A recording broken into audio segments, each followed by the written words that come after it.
Good afternoon my dear students. मैं आपका विज्ञान अध्यापक शुभम तिवारी, माया ज्ञानोदय संस्कार अकादमी ललितपुर से आप सभी विद्यार्थियों का आज इस विज्ञान विषय की कक्षा में हार्दिक स्वागत करता हूं। विद्यार्थियों, पिछली वीडियो कक्षा में हमने घर्षण बल की उपयोगिता और हानियों के बारे में बात की थी। इसके बाद आज का जो हमारा टॉपिक है वह है मशीनें। तो आइए हम जानते हैं कि मशीनें किसे कहते हैं और मशीनों का हमारे दैनिक जीवन में क्या प्रयोग है, और मशीनों के प्रयोग से हम जो भी कार्य करते हैं उन कार्यों को करने में हमें किस प्रकार से सुविधा और आसानी होती है।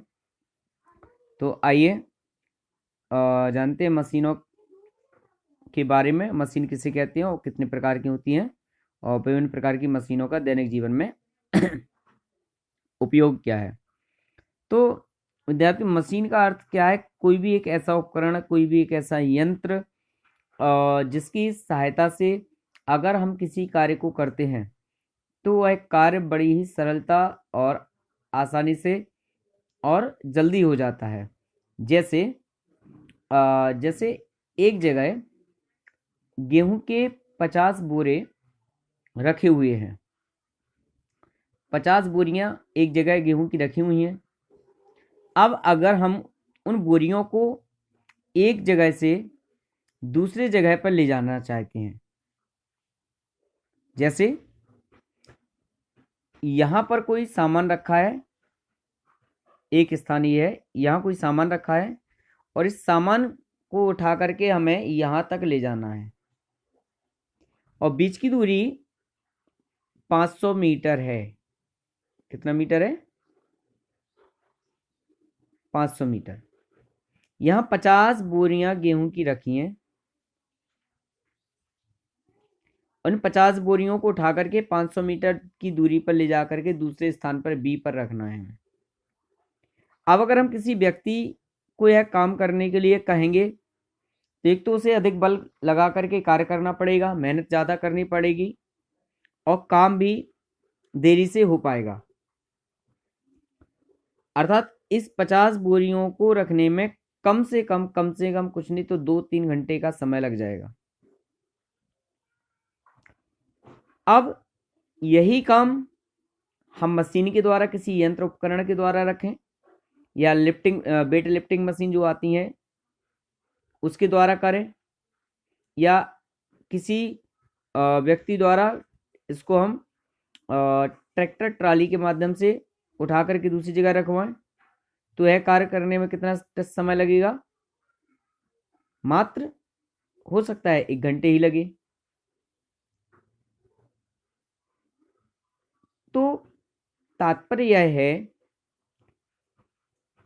कि जब हम किसी यंत्र या उपकरण का उपयोग करते हैं या ऐसी वस्तु का उपयोग करते हैं जिससे कार्य बड़ी ही सरलता, आसानी से और जल्दी हो जाते हैं, ऐसे यंत्र, उपकरण, ऐसी वस्तुएं मशीनें कहलाती हैं।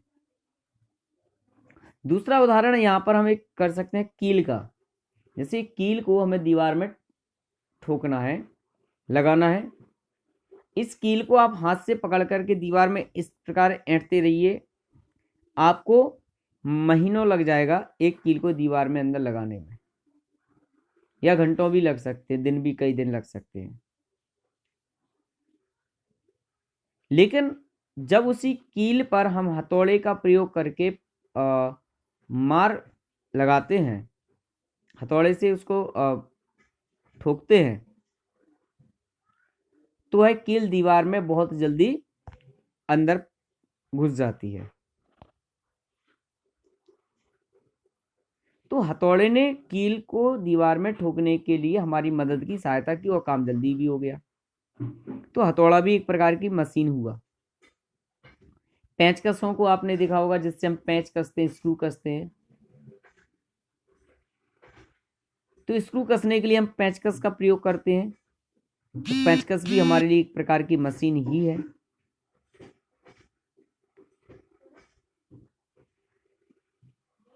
कुल मिलाकर के साधारणता भाषा में यही है कि ऐसी वस्तुएं जो हमारे कार्य को आसान कर देती हैं मशीनें कहलाती हैं। अब मशीनें दो प्रकार की होती हैं। नंबर 1 सरल मशीनें और जटिल मशीनें। तो सरल मशीनें किसे कहते हैं और जटिल मशीनें किन्हें कहते हैं?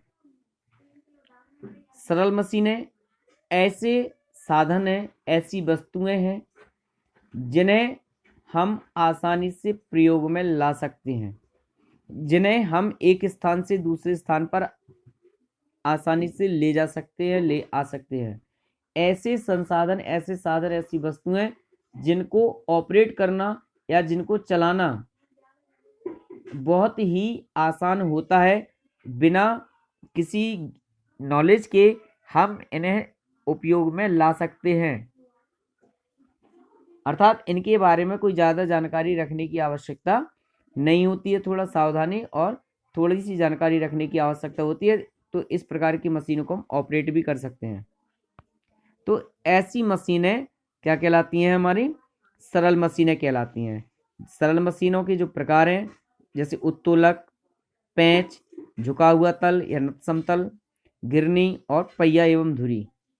तो विद्यार्थियों, ये 5 प्रकार की जो वस्तुएं हैं, इनको हम सरल मशीनों की श्रेणी में काउंट करते हैं। उत्तोलक एक सीधी या टेढ़ी छड़ होती है जो किसी निश्चित बिंदु के चारों ओर स्वतंत्रता पूर्वक घूम सकती है। निम्नलिखित स्थिति के अनुसार उत्तोलक में 3 भागों में बांटा गया है। यानी उत्तोलक क्या है? सीधी टेढ़ी मेढ़ी जो छड़ें होती हैं वो उत्तोलक कहलाती हैं। तो जो कि किसी निश्चित बिंदु के चारों ओर स्वतंत्रता पूर्वक घूम सकती हैं। अगर हम जैसे मान लो पेंच है, पेंचकस है, तो पेंचकस को हम चारों ओर घुमा सकते हैं। प्लास से हम चारों ओर घुमा सकते हैं। तो किसी भी वस्तु में स्वतंत्रता पूर्वक होने पर निश्चित बिंदु से चारों ओर जो स्वतंत्र घूम सकती हैं और टेढ़ी मेढ़ी छड़ें जो होती हैं उन्हें उत्तोलक कहते हैं। इनमें 3 स्थिति होती है। नंबर 1 आलंब, आयास और भार। आलंब, आयास, भार के जो क्रम है, इनको ऊपर नीचे करके उत्तोलक 3 प्रकार से बनते हैं। विद्यार्थियों, इसके बारे में कल हम पुनः चर्चा करेंगे। आज की इस कक्षा में इतना ही। कल फिर उपस्थित होंगे। तब तक के लिए आप सभी को बहुत बहुत धन्यवाद।